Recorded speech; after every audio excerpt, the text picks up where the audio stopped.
وين ربي بوحدات وذا تغنيني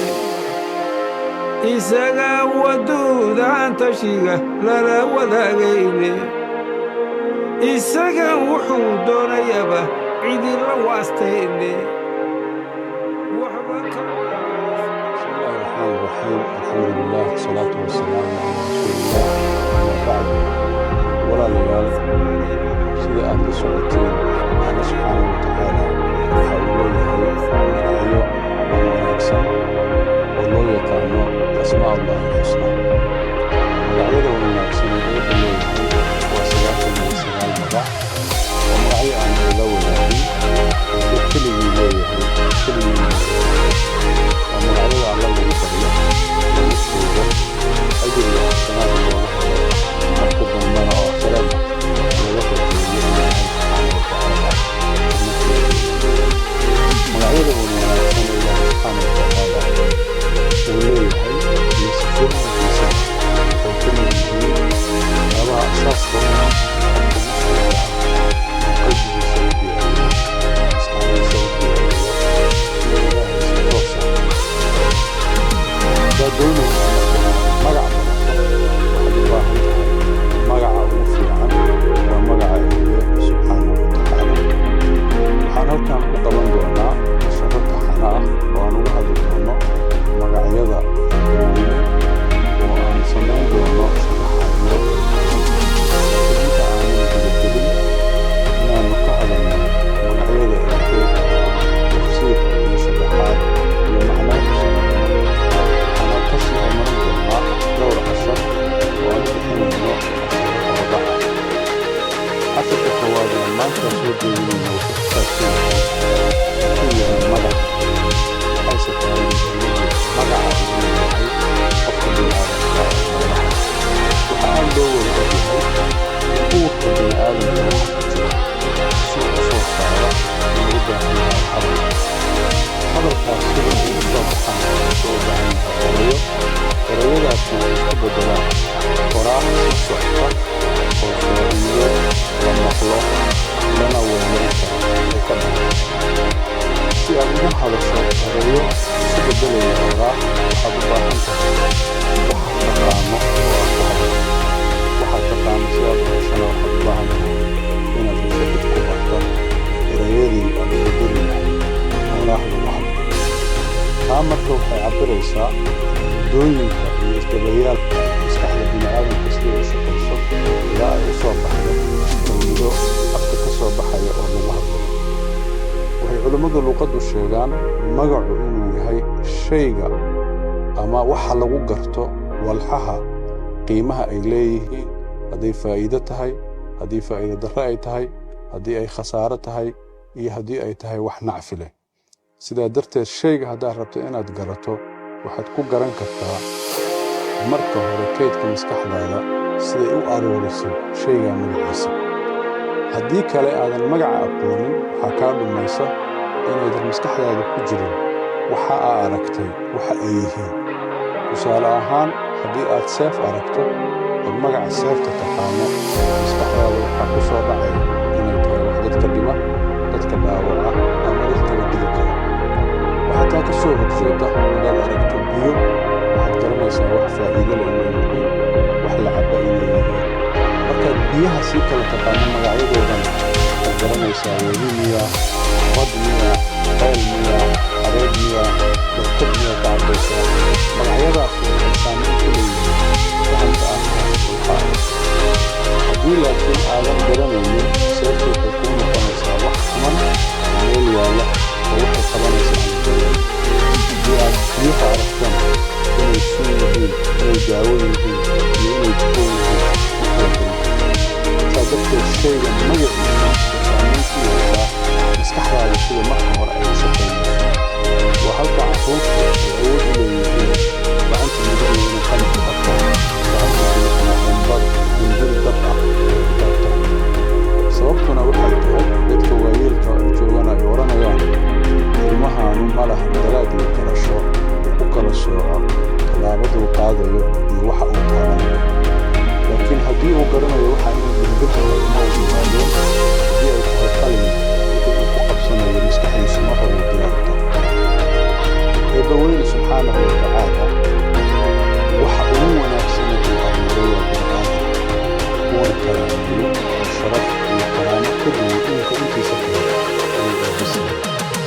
سيدك الله القرآن كله لقد خلقنا الإنسان في أحسن تقويم آدم وخلقته أحسن تقويم نفسه سبحانه وخلقته يا الله سبحانه وتعالى توجيها في حقيقة الله يقطع على صغيرين الدنيا على صغيرين المكة وكسر الحياة وكسر الحياة أحسن وأنا مجرد ونسأل الله سبحانه وتعالى أجوره والله أخرجهم من بطون أمهاتهم لا تعلمون نوله بالآدم على صغيرين إلهي كأوله مكي وكسر ساري وحو قرني يمجر كان لا يعلم شيئا والله أخرجكم من بطون أمهاتكم لا تعلمون شيئا مركا هلكا جوغوشن وحبا قرنين إلهي سبحانه وتعالى وحسيه أقبتي وكل لها أقالك وعلمي وكل لها وكلا مقل أرق قلبي وحس أي كأرور لهايان أو كأرور كسما اسم لهايان وماشي إلهي كدهي وجعل لكم السمع والأبصار والأفئدة لعلكم تشكرون نوله بن آدم كأها مركي إلهي سبحانه وتعالى سيدة أغفر قلبضا التوسية ويري على شيئا أو كسو ساري أوسية أغبكي وحكو برنكري وأها مقلك إي أرقى كم دهايان وكو أباهدي إنو أودو هلو إنو حضلو وكو أباهدي إنو أودو هلو إنو وحكا سورة سيدة دخت إلهي وحسية وحكلا أو باهية سوء أود ويعشقوا الله وما ينوحك الشيء وحسمها مطلين ألم نجعل له عينين ولسانا وشفتين وهديناه النجدين الله سبحانه وتعالى وحب اسمه أو أمره اللي وأسمها عرف من الكهرباء يد الشميد من عرف فاسكوسية وهل في عرف هو الكيسة المسيح وجوي سيئة مركو هلا مكة يندهي عرف بينه الشميد من الحيث الله سبحانه وتعالى أود فيه حدنا إنه في دهر وقاعدة ميوح ويحفظ المرض ويحفظ عنه قاضية ودون السنب قاضية هذا القرآن كان يستطيع سيدة أدو الله هاي جاء ودن مريح حبيبه الذي ذا إله السيود واد عرفتين ويحسنها عرفتين إله وكسيود السنين وفتكوا مدى ودرون السنة في سحلة هذا هذا لكن هل ذكر سيروا الشيء يساقف أذبتين وقعاوية وقلية ماشي أبعاد سادكت الإله سبحانه وتعالى مرحلة داس نقف ابن آدم كهواك من أود وهم إنه كلا صحبه جدك ومرة في خيطة سوى في سحر مركو إلهي إنت قف ابن آدم كأسوه توسيه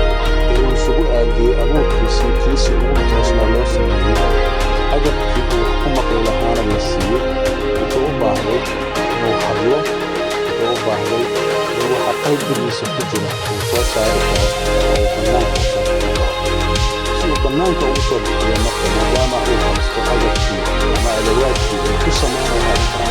وتوبة عليه وحسا كبحثا وهي مالك أو بلاء وأقول أنك أقول تاسمك أو كل مالك وحان مدى حسبا لدها وحان وحاسبا لدها والحاحة بتاعي في السياسة بيهم بعد ما يكتبوا البرامية سيكتماتي وحاسبا بيهم الله سبحانه وتعالى أنا مستحجي أبوك ابن آدم يئنوا السيئة أقوانتي وحوك السوء لها إلهي مستحجي قرآن الله وتكير بسم الله الرحمن الرحيم الرحمن علم القرآن وحكوحي خلق الإنسان علمه البيان إلهي مركو أبوري نوله وابن آدم كي يسميه وحدنا بري دراجكي وحوك السوء لها بيانكو ووحا حوك لساريسو وحوك لقرانيسو أدونا حوك بنكرتو وقرشدي يقرادكي وغدا السعوداء سيدا درتين إسل آيات مركي إلهي وشاقي إنو بن آدم كي أبوري وحيابي وحكو عديسان لها أودي دين أوسي وعلمي قيدي أوسي وحالا بري أوهري وحي أهايان مقعيو وحالا بري قرح وحالا بري ضيح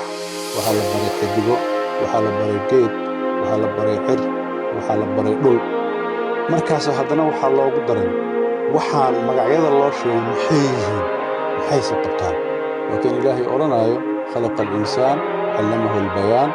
الشمس والقمر بحسبان والنجم والشجر يسجدان والسماء رفعها ووضع الميزان إلى إله سبحانه وتعالى وكجاريه والأرض وضعها للأنام سيدا درتك بني آدم كمسكحيس وسيدا وسميسان تهي مركو عدك فيه وحاوصا بحرية وحل إله للسماء سمدا سمحي قبطا ميزان كتبه مركو عدك فيه وحواك يا قرى يفتدوه وحاوصا بحرية حيث حساب وحاوصا مركو فيه مركو هوستي سفيري وحاوصا بحرية ما على إله للدول kadib wuxuu garanayaa wixii la fiiriyey oo bini aadamka dartiis loo fiiriyey siduu ugu intifaaciyo sidaa darteed magacu wuxuu kuu daaweynayaa oo uu kuu sahlayaa inaad garan karto magacaanu muxuu u samaysan yahay markaasaad garan kartaa sidaad ugu intifaaci lahayd naftaada iyo dadka kale baad waana madda ilaahay subxaanahu watacaala uu isugu xijiyey alkhalqu walbayaan abuurkii iyo wixii aad ku kala cadaysan lahayd oo ka bilaabanayso magacyadu iyo waxa ay karaan sidaa darteed shayga aadan awoodin inuu hadlo oo waxa ku jira soo saaro oo luminayaa qiimaha uu asaga leeyahay wax aan jirin wax aan hadli karin macnaheedu waxaa waaye waa wax aan jirin haddii wuxuu hadli karaan waa noole qiimihiisu intay leegyahay faa'iidiisu intay leegtahay waa mawduuc halka nabiyullaahi ibraahim qisadii dheeray markii uu ku soo gabagabeeyey waxaan yaa sameeyey markii wuxuu yidhi bal facalahu kabiiruhum haada yas'aluuhu in kaanuu yantiquun kan ugu weyn baa kolkaan ku kacayo bal warsada hadduu hadlayo macnaheedu waxaa weeye waxaan hadlayni waxaad caabudaysaa waxaan adigiiba kuu jawaabayni oonan awoodin inuu ku dhaho waxaa sameen ama uu ku dhaho waxaa ha samayni seebaad adiga diintaadii iyo cibaadadaadii aad u dhiilaysa wuxuu markaa nabi ibraahim calayhi salaatu wasalaam uu tusayaa maadaama uu yahay noole aan hadlaynin waa noole aan wax taraynin maadaama uu yahay noole aan hadlaynin waa noole aan waxla faa'iidaynin sidaa darteed marka kale waxa laga sabro aysan rajaba lahayn waa marka uu waayo saddexda dareen ee bini aadamka asaaska u ah oo ah maqal iyo hadal iyo indho waa marka uu ilaahay subxaana watacaala uu odhanayo summun bukmun cumyun fahum laa yarjicuun saddexdaas dareen ee kale ah aragga maqalka iyo indhihii aad wixii oo dhan ku wada soocaysa haddii lagaa waayo wax rajo ahoo xataa mustaqbalka lagaa qabi karo ma jiraan waxaan u imanaynaa bini aadamku sidee buu ku helaa aqoonta sidee buu ku helaa cilmiga sidee buuse ku soo gaaraa waxaad garanaysaa ilaahay subxaanahu watacaala in bini aadamka uu u baahan yahay inuu ku abuuray inuu u baahan yahay inuu hadlo inuu u baahan yahay waxa ku jira inay ka soo baxaan waxaan ka soo sheekeynay sida aad u hadashana waxaad u baahan tahay waxaad ku hadlayso inaad garanayso magacooda inaad soo baratay waxaa magacooda maskaxdaada keedkeedana ay soo saarayso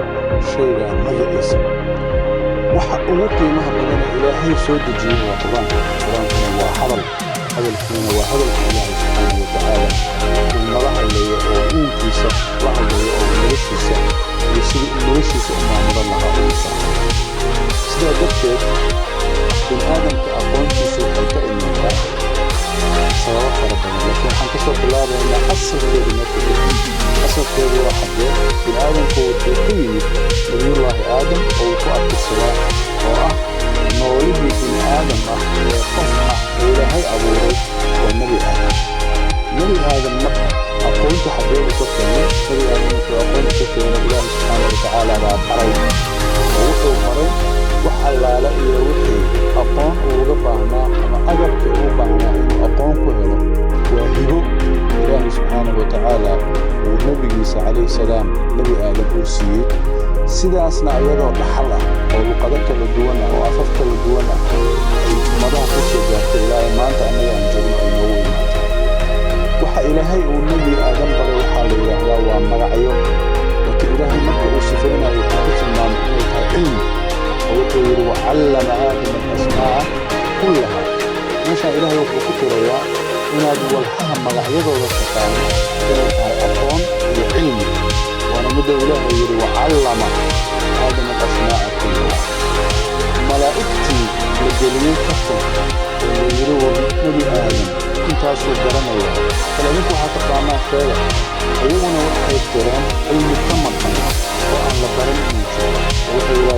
سبحانك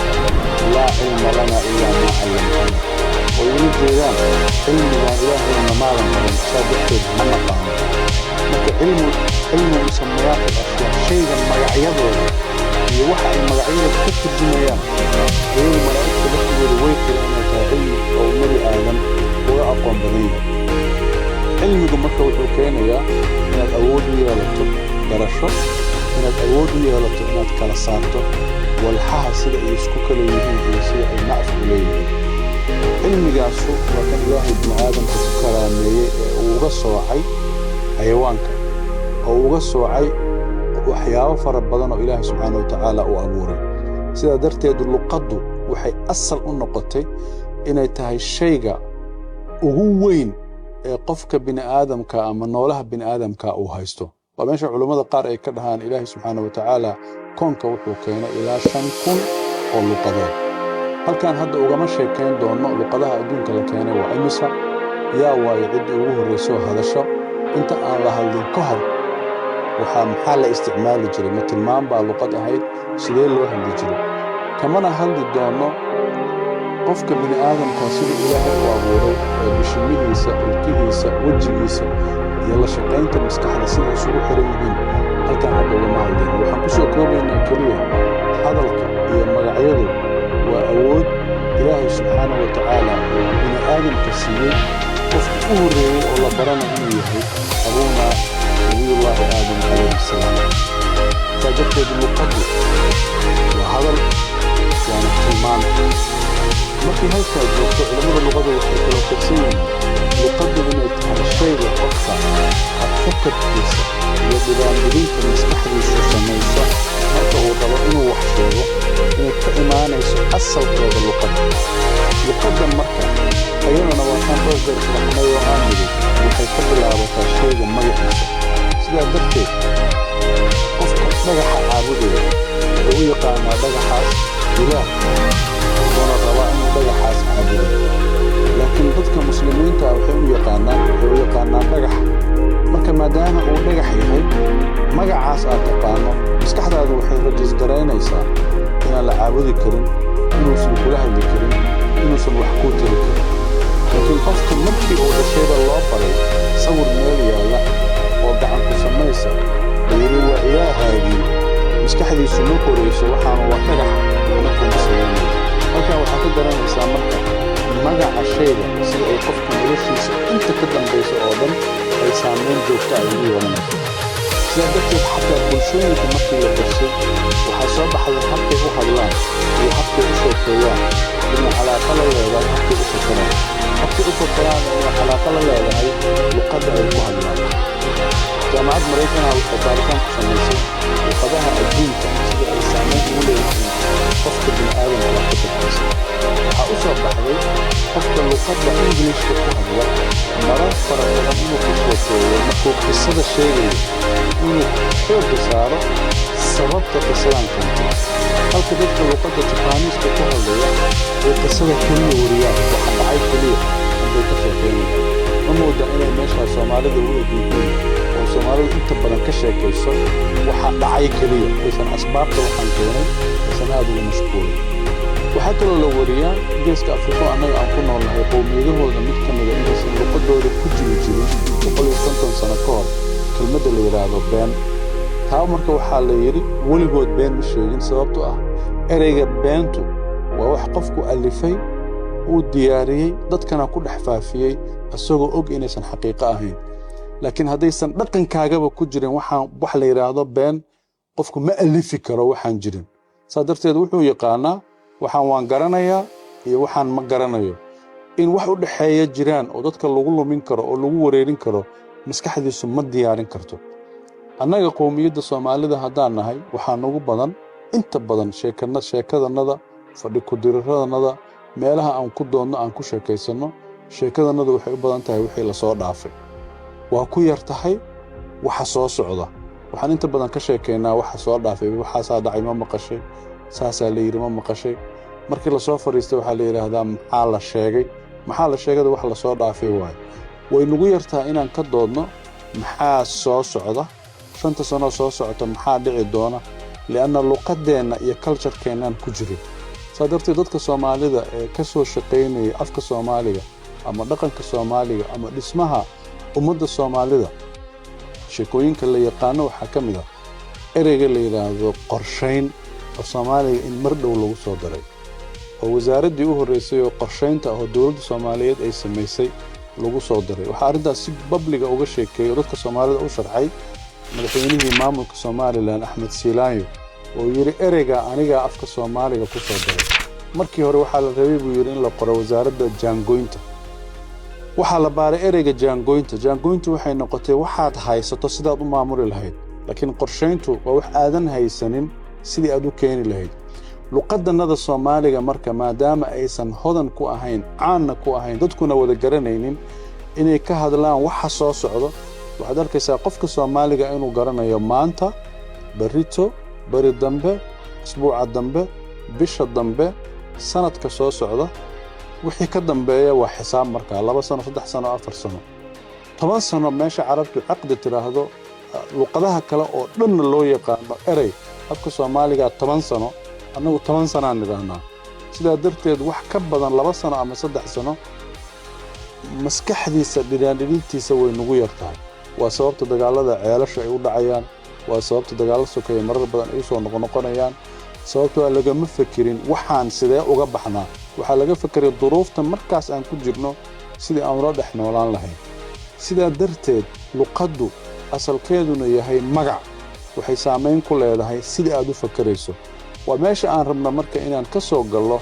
inaad Allah subhanahu wa ta'ala magaciisa taqaano waxay saameyn ku leedahay sidaad u rumaynayso waxay saameyn ku leedahay waxaad u baahan tahay waxay saameyn ku leedahay iimaankaaga waxay saameyn ku leedahay qiimaha